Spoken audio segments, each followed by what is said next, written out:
Hey, welcome to my workshop. This is Paul from paulswackyworld.com. Make sure you visit us. Also on YouTube. I've had two requests from people this week, not on YouTube, but personal friends, saying, what .22 rifle should I buy? Should I buy a .22? Should I buy a 30-06? Man, if you don't own a .22, don't buy a 30-06. The first rifle you should own in your arsenal, if that's what you want to call it, should be a .22 rifle. And you should make the correct choice when you buy a .22 rifle, because you're probably going to keep it forever. You're probably not going to sell it. It's very hard to buy a used .22 rifle unless somebody's desperate for money, trying to get rid of it to turn cash, or it's a real piece of junk, they want to get rid of it. So the best thing to do is go buy a quality rifle. You don't have to spend a lot of money when I say quality rifle. There's a difference between an expensive rifle and a quality rifle.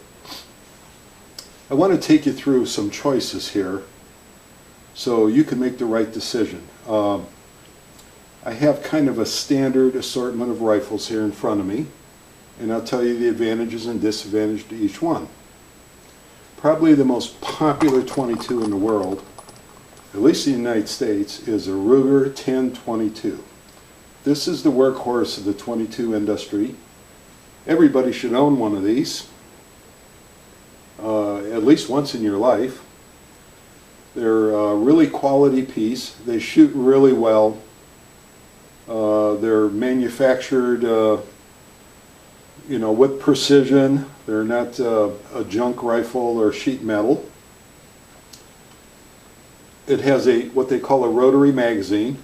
The rotary magazine's a little difficult for people to get out, especially in the older models. The new ones have a release handle, but sometimes this is a little bit of a fight. You can also get a larger magazine. Ruger just came out with their own high-capacity magazine. As you can see, sometimes a little awkward getting it in, but it fits in real nice. I've not had a jam on this magazine yet. These are very, very good. The normal magazines that come in a Ruger 1022, these are very good magazines. It's important that you have an extra one, because you shoot these, as soon as they start giving you trouble, you take it, put a clean one in. You do have to clean these magazines. This is a source of some jamming problems and failure of the feeds. So as soon as you have a problem, you just change the magazine, go on. We're talking hundreds of rounds, though, before you have a problem. The next rifle, this is a Remington model 597. When I initially got this rifle, me and Remington had a few words. I threatened to cut it up on YouTube and send it back to him. Boy, I'm telling you, it was a real challenge. Well, come to find out, it really wasn't the rifle at all. It was the magazines that went in it. The magazines were terrible. Since that time, Remington has upgraded the magazine. They've changed the design a little bit. I don't believe I've had a jam on this rifle since. And before that, it would be hard to shoot 10 rounds without a jam. So it was a very big improvement. The fix they had to the magazines, they sent me some free ones. I haven't had a problem since. I'm very happy with this rifle. The 1022 is a very accurate rifle, but when you shoot this one, you'll know the difference. This one here has excellent balance. It shoots like a dream. The 1022 shoots fine too. I'm not knocking the 1022. This one here does have better balance. Disadvantage is there aren't that many parts available, aftermarket parts, for the Remington. There are some extra stocks and a few things. It's starting to become a little more popular. But the 1022, I have friends that have a 1022. They have aftermarket barrel, aftermarket trigger, aftermarket stock. Virtually the entire rifle can be built from parts from several manufacturers. I mean, upgraded parts, bull barrels, carbon fiber barrels, all kinds of trigger systems. This is the Chevy 350 of 22 rifles. So that's something to consider. Not that the Remington is a bad rifle. Like I said, I actually like the balance and everything on the Remington better. But if you're going to be one of the guys that fiddle with the rifle and change things, go to 10-22. If you want the better rifle for accuracy, balance, and shootability, I think the Remington's a better rifle myself. Okay, these are auto loaders. Pull the trigger as many times as you want and the bullets just keep flying right out of it. The other category is bolt actions. And this is a Marlin 925 rifle, bolt action. And I'm going to tell you something about Marlins. Marlins have got the finest barrels you can buy. Well, I shouldn't say that. If you want to spend in the thousands of dollars, you can get a better barrel than a Marlin barrel. But for the economy price rifle, it is hard to match the accuracy of a Marlin rifle. Although, you know, the 10-22 shoots fine, the Remington shoots fine. When you get this in your hands, especially off the bench, and you're punching holes in paper, I'm going to tell you, the hole is really noticeably smaller with the Marlin rifle. Also, it's a bolt action. It teaches the kids and the new shooter accuracy. When you have an autoloader, you have the tendency to go, you know, pow, pow, pow, pow, pow. Well, you really didn't learn anything. You had fun, but you didn't learn anything. You didn't get any better at anything except going pow, pow, pow, pow, pow. How fast can you pull the trigger and not hit anything? When you have a bolt action rifle, it really teaches marksmanship, and you'll find that you'll shoot a lot smaller targets with this. And when you, at 25 yards, if you have a circle the size of a quarter and you go outside that circle with this rifle, you'll feel like you missed the whole target. So accuracy-wise, Marlin bolt action. Okay.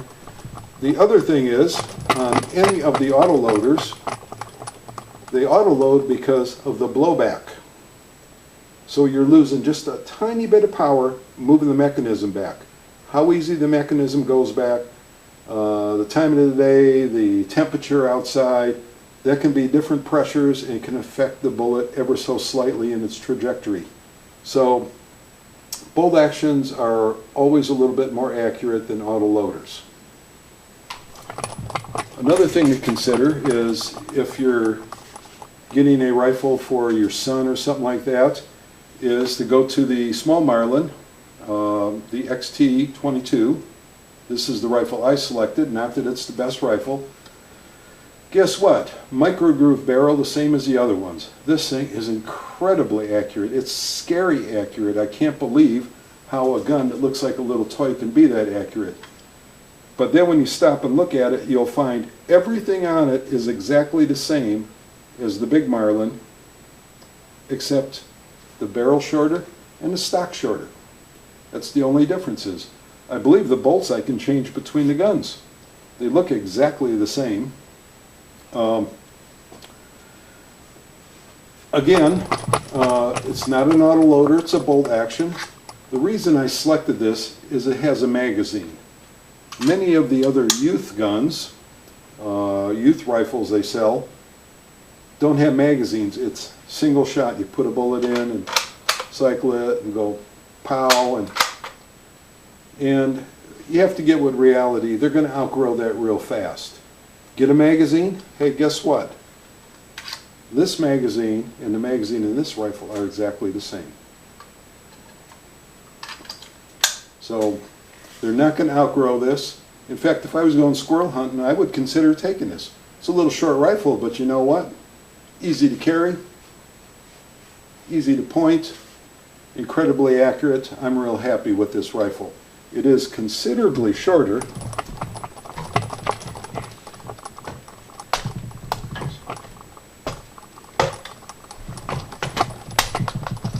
It's considerably shorter than the full-size rifle.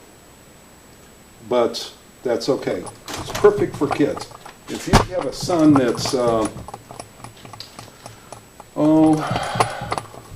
11, 12, 13 years old, you think he's a monster and a really big kid, you'll think that until you put one of these rifles in their hands. Then you'll realize they're still little kids. This rifle is a very good choice up to 12, maybe 13 years old. So consider that.